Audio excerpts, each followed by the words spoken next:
In September of 2011, the biggest Minecraft update at the time would release, adding many of Minecraft's core mechanics that the game could not function without, completely revamping how the world generated, forming the foundation of PvP, adding creative mode, but at the same time being the most controversial Minecraft update the game had ever seen. Minecraft Beta 1.8 is widely considered to be one of Minecraft's most important updates, and without it, Minecraft as a whole would have never reached the heights it did. But today, 13 years later, some players refuse to play it or any other version after it. Why was Minecraft Beta 1.8 Minecraft's most important disaster?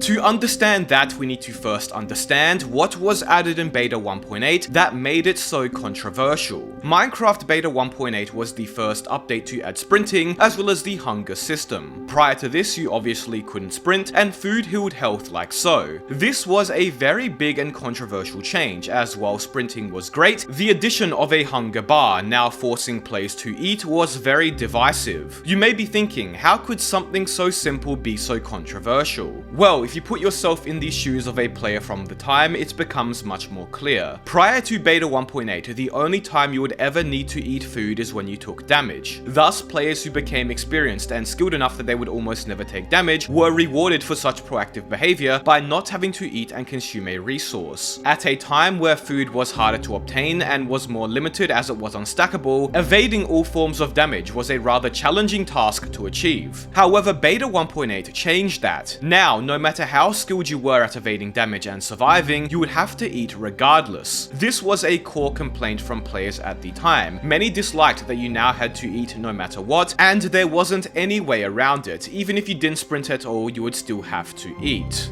Basically, players wondered why they were being punished and being forced to eat food when they hadn't misplayed at all. Now you may be thinking, hunger had to be added to balance sprinting, right? And you are correct, but the thing is, many players from the time also disliked sprinting, as they claimed it made the game too easy, allowing you to pick and choose fights at whim and escape any dangerous situations with greater ease. Coupled with the now seemingly infinite amounts of food you could carry because it became stackable, and overall, many players believed that the addition of a hunger bar and sprinting lowered the game's difficulty, made surviving less skill-based and less challenging, but also simultaneously made the general gameplay experience more annoying and frustrating by forcing you to stop and eat regularly. There's one other factor to note that gives more context to players' frustrations surrounding hunger, and that's the fact that it was very overtuned and broken upon release and for years after. It would only take you about a minute to go from full hunger to 3 hunger bars, while sprint jumping in Beta 1.8, and for reference, in modern Minecraft it takes about 3 minutes. Players had to stop and eat so much more often, which only made them increasingly frustrated with this newer system.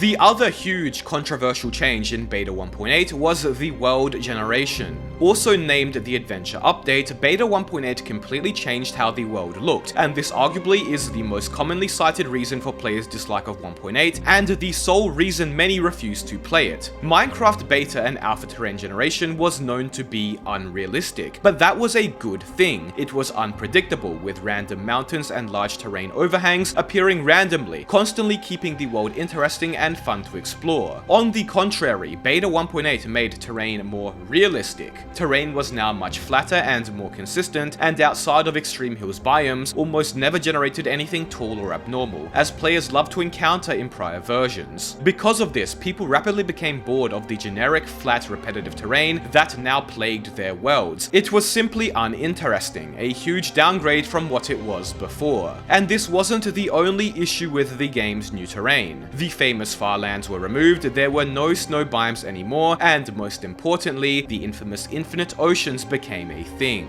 For those of you unaware, with the addition of Beta 1.8, players regularly began encountering oceans that were seemingly endless, just plain blue for hours on end, with nothing else in sight, only traversable by the, at the time, extremely sluggish and buggy boats. Viewing these oceans in map viewers demonstrated the new continental world generation, whereby large bodies of land were separated by even greater expanses of water, similar to how continents are separated by oceans in the real world. Players hated this. It was realistic, sure, but it was boring, bland, and uninteresting, just as the terrain was now too. These infinite oceans, mind you, wouldn't be fixed until 2 years later in Minecraft 1.7.2, the same update that finally revamped Minecraft's terrain generation. So with all these major controversial game changes, it's no surprise that not everybody was happy, some players refusing to play Beta 1.8 or any version after it to this day. But what nobody realized until many years later was just how important Beta 1.8 would become in Minecraft's rise to the most popular game in the world.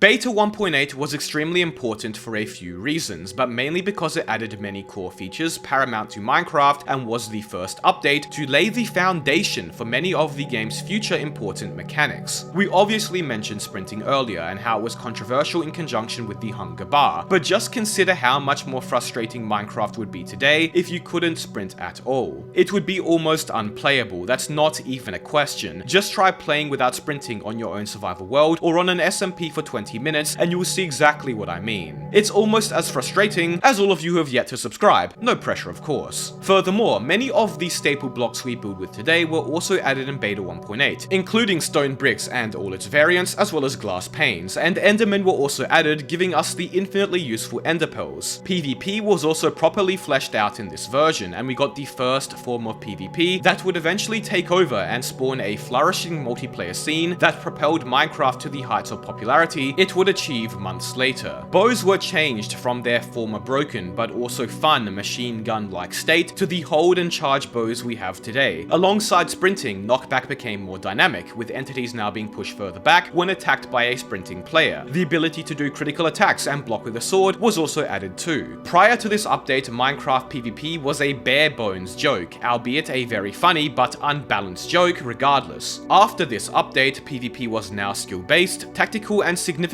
more enjoyable with proper mechanics. I doubt Minecraft would have ever become as popular as it did if the older PvP mechanics were never updated as they were in Beta 1.8. It's really understated how important these small but major changes to movement and combat were, and not long after Beta 1.8, the PvP and minigame scene would explode in popularity. This version of the game laid much of the foundation for many of the most important modern Minecraft features to date. We got XP, which would be used in enchanting, a game-changing Minecraft mechanic added one update later. Villagers were added, although villagers wouldn't spawn yet. Strongholds were added, although they did not have end portals. Abandoned mineshafts were added, making cave exploring significantly more interesting alongside ravines. But most importantly, we got creative mode. Now, there's an interesting story behind this. Despite starting off as a non-survival game, Minecraft very quickly shifted focus to survival mode, with Notch clearly making it the direction the game would head into for the foreseeable future. After Minecraft Classic ended in November 2009, and with Notch having previously tested out survival in special survival test versions not long prior, any version of creative mode basically disappeared from the vanilla game. And as Minecraft became more and more popular in early beta versions, with many players only ever playing survival, Notch had no plans to bring it back. In fact, in a tweet Notch made only a few months ago now, he actually mentions that he didn't even consider keeping creative mode in the game until he found out that players liked it and enjoyed it. Basically, if it weren't for players asking Notch to add creative, he never would have added it. Can you imagine a Minecraft without creative mode and being a survival only game? How different of a game would it have been? Beta 1.8 introduced arguably the most important feature to ever grace Minecraft, the ability to play a creative sandbox mode version of the game, and this was reflected in survival mode too. Beta 1.8 ultimately represents the first step in Minecraft's departure from a purely survival, hide from enemies and build small bases to survive type game to a game where surviving was no longer the sole goal, but instead being creative and building to your heart's desire. While you were still limited in Minecraft survival, the addition of many changes in this update significantly shifted the game away from the rawer survival style it had prior, and was the first version where the challenge of the game was no longer to survive, but to do whatever you please. This is felt in every Minecraft version since as well. Rather than survival being your goal, you set your own goals. I've made entire videos talking about this and how while the game is easier in terms of surviving, it is significantly more complex with all the additional mechanics it now has, and it all started with beta 1.8. I don't think Minecraft would have ever reached the heights it did if it remained the pure survival game it was in its earlier versions, and beta 1.8 was the first step in making the game more accessible, giving it greater widespread appeal. Now, lots of people disliked this shift away from raw survival, and it's why so many players even today do not play on any Minecraft version past beta 1.7.3, the last version before beta 1.8, or claim that there is something about beta 1.7 and prior versions that is lost in modern Minecraft. And their claims have some merit. The game certainly felt and looked very different after beta 1.8 released, and it's certainly a different experience than what it was before. But one thing I won't ever agree on with these old school players is their claims that older versions of the game were better, and I think that despite its issues and controversy, beta 1.8 was the first update that formed the Minecraft we all play today, which without, many of us wouldn't even be here. Beta 1.8 can almost be considered a different game from all its prior versions, and that is the reason it was so important. I hope you all enjoyed the video, be sure to subscribe, thank you all so much for watching.